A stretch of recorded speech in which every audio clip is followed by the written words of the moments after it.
Olá, vocês dos grupos de formação que estão acompanhando aí o texto de Lucas. Hoje nós vamos então abordar sobre o capítulo 5 de Lucas.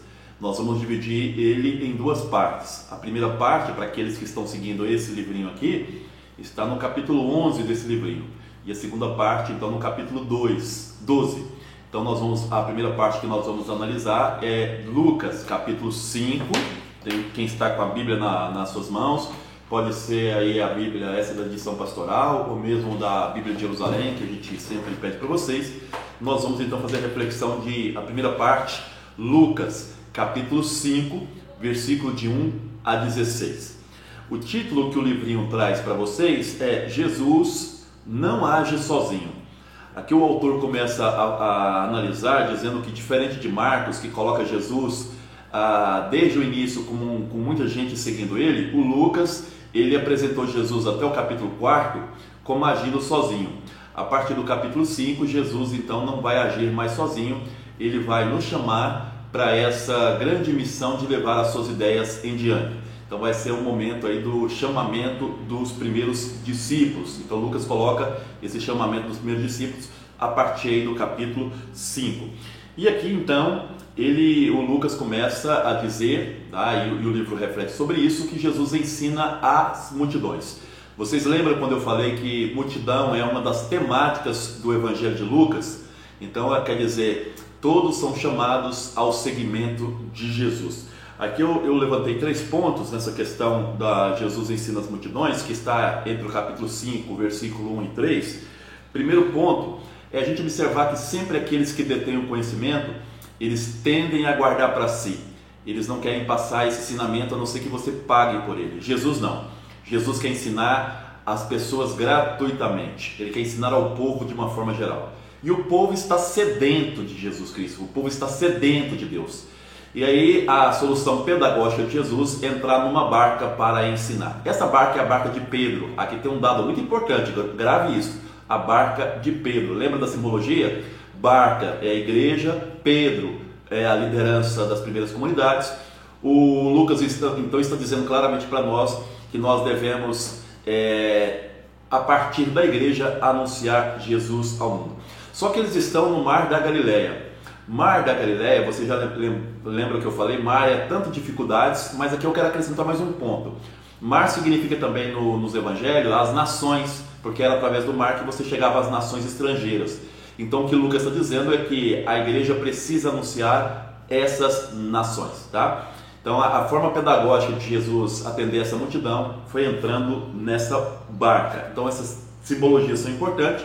A barca, que é a igreja, o mar, que representa as nações, e Jesus ensinando essas nações. Multidões significa que todas essas nações que estão precisando de converter-se ao cristianismo.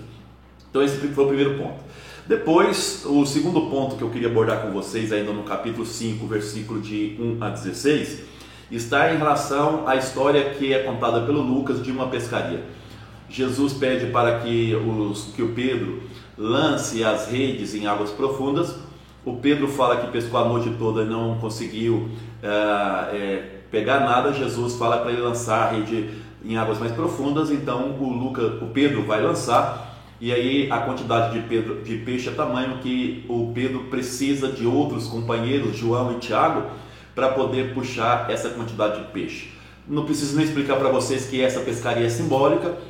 O Lucas está falando aí que Pedro, Tiago, João e todas as lideranças e aqueles da época de Lucas precisam então ser pescadores de homens, né? Isso é um dado importante. Pescar homens significa ser discípulos, serem apóstolos, anunciar as ideias de Jesus para o mundo. Então, e um dado interessante, que são símbolos também a partir desse evangelho. O Pedro fala que à noite ele não pescou nada. Noite quer dizer, tem muitas vezes que nós não temos sucesso nessa evangelização. E não ter sucesso na evangelização representa trevas, noite. Mas na luz do dia eles conseguem, quer dizer, agora as coisas ficaram mais claras. Às vezes um projeto que não dá certo num momento pode dar certo em outro momento. A barca é a barca de Pedro. Pedro é o símbolo dos apóstolos. Pedro é o símbolo da evangelização. Lucas está dizendo para a igreja evangelizar, lançar as redes em águas mais profundas, não para os judeus apenas agora, mas para outras nações, nações que possam escutar aí Jesus Cristo, tá bom? A resposta do Pedro, ela também é muito interessante. Pedro fala assim: em atenção à sua palavra eu vou lançar. Então, em momentos que nós não entendemos, em momentos difíceis, resta a nós a fé, acreditar que o projeto de Deus e evangelizar, e as coisas podem acontecer. O terceiro ponto, né, que nós queríamos analisar aqui é que Jesus fala então que eles vão se tornar pescadores de homens. Veja bem que o Pedro, no capítulo 5, versículo 5, ele chama Jesus de mestre. Já no capítulo 5, versículo 8, ele chama Jesus de Senhor. A mudança aqui dessa perspectiva.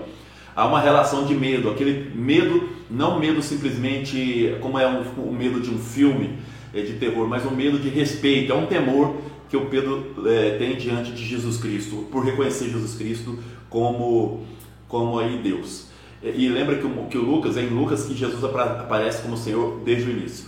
O termo grego para pescar aqui é zogren. Zogren significa basicamente pescar e manter vivo, quer dizer, nós temos que dar vida e liberdade para as pessoas. O nosso anúncio não pode escravizar, o nosso anúncio tem que libertar, tem que trazer vida.